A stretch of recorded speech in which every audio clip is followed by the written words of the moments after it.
Eskalasi konflik di Timur Tengah kini telah mencapai titik didih yang paling mengerikan, di mana Iran dan Israel terjebak dalam lingkaran setan saling balas serangan yang seolah tidak memiliki akhir. Langit di kawasan tersebut kini tidak lagi dihiasi bintang, melainkan dipenuhi oleh jejak-jejak api dari rudal balistik yang meluncur dengan kecepatan mematikan menuju target-target strategis. Warga sipil di kedua belah pihak kini harus menelan pil pahit kenyataan bahwa hidup mereka berada di ujung tanduk, menjadi sandara dari ego dan ambisi militer yang terus membakar stabilitas kawasan tanpa henti. Ketegangan semakin memuncak ketika pasukan Iran secara terbuka mengeluarkan ultimatum yang menggetarkan nyawa bagi seluruh warga Israel untuk segera mengosongkan wilayah mereka. Pesan dingin ini bukanlah sekedar gertakan kosong, melainkan peringatan terakhir sebelum badai rudal yang lebih dahsyat menghujam jantung-jantung kota tanpa pandang bulu. Rudal-rudal kiriman Teheran dilaporkan telah mulai menyasar fasilitas publik yang sangat vital, termasuk bandara internasional dan stasiun kereta api, menciptakan kepanikan massal di mana tidak ada lagi tempat yang benar-benar aman bagi siapapun. Israel mencoba memukul balik dengan menargetkan sektor ekonomi paling sensitif milik Iran, yakni ladang-ladang gas yang selama ini menjadi tulang punggung kekuatan logistik mereka. Serangan terhadap infrastruktur energi ini dirancang untuk melumpuhkan kemampuan perang Iran dari akarnya, sebuah langkah provokatif yang langsung memicu kemarahan besar dari pihak Teheran. Namun, alih-alih menyerah, Iran justru membalas dengan ancaman yang lebih luas, menyatakan siap meratakan infrastruktur minyak dan gas di seluruh negara Teluk yang berpihak pada kepentingan Barat. Ancaman Iran kini merambah ke fasilitas petrokimia dan kilang minyak di Qatar, Arab Saudi hingga Uni Emirat Arab, sebuah strategi yang meniru taktik bumi hangus yang sering digunakan oleh militer modern. Secara spesifik, kompleks petrokimia Jubel dan kilang Samref milik Arab Saudi kini masuk dalam daftar hitam target yang akan dilenyapkan dalam hitungan jam. Langkah ini menunjukkan bahwa Iran tidak lagi ragu untuk menarik seluruh kawasan ke dalam pusaran perang total jika kedaulatan mereka terus diusik oleh serangan-serangan udara dari pihak Israel. Bukti nyata dari keganasan serangan Iran terlihat jelas di daerah Ramat Gan, sebuah wilayah strategis yang lokasinya sangat berdekatan dengan pusat pemerintahan di Tel Aviv. Gedung-gedung pencakar langit yang menjadi simbol kemajuan ekonomi Israel dilaporkan telah hancur berkeping-keping akibat hantaman rudal yang tak kuasa ditahan oleh sistem pertahanan udara.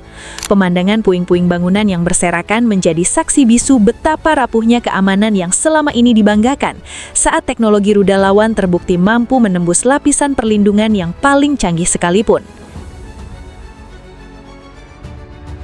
2 million Israeli people have left Israel. 46,000 businesses have closed. 60,000 businesses are on the way to closure.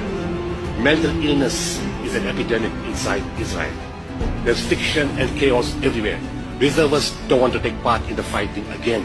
They have to import people from Africa to fight for them. The loss is $85 billion already. Who's winning? You see, the Quran says, "Qad aflaha al-mu'minun." The believers must eventually win. Eventually win through.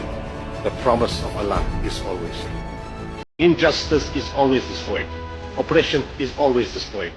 We just got to wait patiently and do what we can for them. If Allah helps you, none can overcome you. If He forsakes you, who is there after that can help you? In Allah then that believers put their trust. Rudal Iran lolos, kota dekat nuklir Israel langsung porak-poranda. Serangan balasan Iran menghantam di Mona dan Arad, dekat fasilitas nuklir rahasia Israel. Lebih dari 100 warga terluka, termasuk anak-anak. Militer Israel mengakui rudal gagal dicegat. Sementara serangan ini menandai eskalasi baru konflik di wilayah selatan dan utara Israel.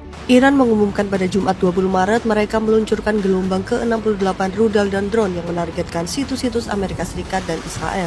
Ada pesan tertulis pada rudal dan drone itu, salah satunya kutipan mendiang Ali Khamenei, yakni, bahkan tentara terkuat di dunia pun dapat menerima pukulan dahsyat yang membuatnya tidak mampu bangkit kembali. Selain itu ada pula tulisan lain berbunyi Martin Mojaba, bayi berusia 3 hari. Merujuk pada bayi berusia 3 hari yang dilaporkan tewas dalam serangan udara Amerika Serikat Israel di Irak. Iran lalu mengklaim rudal Khorramshahr 4 dan Qadr menghantam 25 situs di Haifa. Di sisi lain, perburuan terhadap mata-mata internal di dalam wilayah Iran juga semakin intensif dengan tertangkapnya agen Mossad yang selama ini bekerja secara rahasia untuk kepentingan Israel. Khoros Kefani, sang agen yang dianggap terkutuk oleh otoritas Teheran, akhirnya tereliminasi setelah terbukti memberikan informasi lokasi-lokasi sensitif kepada pihak musuh. Penangkapan Kefani yang disertai penyitaan peralatan mata-mata canggih dan komunikasi satelit menunjukkan betapa dalamnya infiltrasi intelijen yang harus dihadapi oleh Iran di tengah kecamuk perang fisik. Tekad IRGC untuk terus menghantam jantung wilayah Israel semakin bulat sebagai bentuk penghormatan terakhir atas gugurnya Dr. Ali Larijani dalam sebuah operasi militer. Gelombang serangan ke-61 yang dinamakan Operasi Janji Sejati 4 dilaporkan melibatkan berbagai jenis rudal balistik canggih seperti Khorramshahr 4 dan Qadr dengan hulu ledak ganda.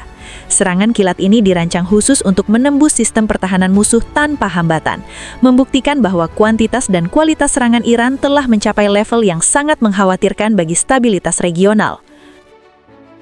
Iran hit southern Israel near its nuclear site, hours after a strike on Iran's Natanz facility, and Trump sends an ultimatum to Iran. Here's what happened in the past 24 hours.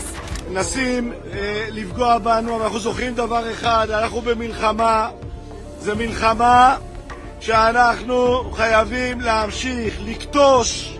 Let's begin with Iran's biggest attack on southern Israel since the war began, striking the town of Dimona, home to Israel's main nuclear site, although the facility itself was not hit. And in Arad, an Iranian missile destroyed residential buildings. Israeli media says more than 100 people have been injured. Iran says it was retaliation for a strike on its nuclear enrichment facility in Natanz, although Israel's military told local media it did not carry it out. The UN nuclear watchdog is alarmed but says there is no radiation leak and is calling for restraint. The US and Israel have repeatedly insisted Iran's nuclear capabilities are finished, but attacks on facilities continue. And another mixed message from President Donald Trump with an ultimatum to Iran. He says if Iran doesn't fully open the Strait of Hormuz within 48 hours, the US will obliterate its power plants. Barely a day earlier, he indicated he was considering winding down the war.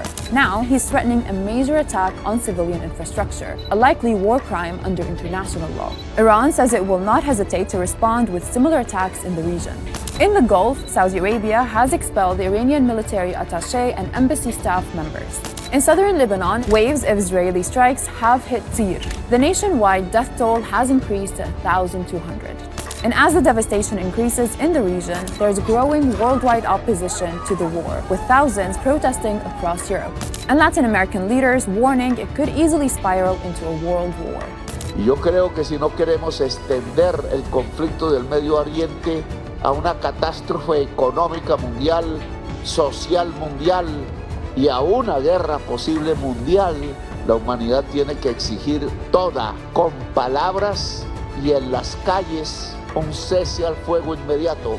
That's it from me today. Stay with us on Al Jazeera for all your updates in the war on Iran. Konflik yang kian menggila ini telah menciptakan krisis kemanusiaan yang sangat dalam, di mana hak hidup warga sipil seolah-olah tidak lagi memiliki nilai di mata para pengambil kebijakan perang. Ultimatum Iran yang memaksa warga untuk memilih antara keselamatan atau kematian adalah cerminan dari betapa brutalnya perang modern saat ini, yang tidak lagi mengenal batas-batas etika pertempuran. Setiap detik yang berlalu adalah waktu yang dipinjam oleh penduduk di kawasan tersebut sebelum ledakan berikutnya kembali merenggut nyawa dan masa depan mereka yang tidak berdosa. Pada akhirnya, perang antara Iran dan Israel adalah panggung bagi pertunjukan teknologi militer yang sangat mematikan sekaligus pengingat akan rapuhnya perdamaian dunia.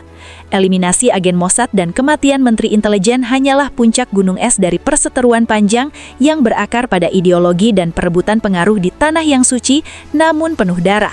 Sejarah akan mencatat periode ini sebagai masa di mana keberanian dan kekejaman berjalan beriringan di bawah langit yang dipenuhi oleh rudal balistik dan impian yang terkubur di bawah puing-puing bangunan.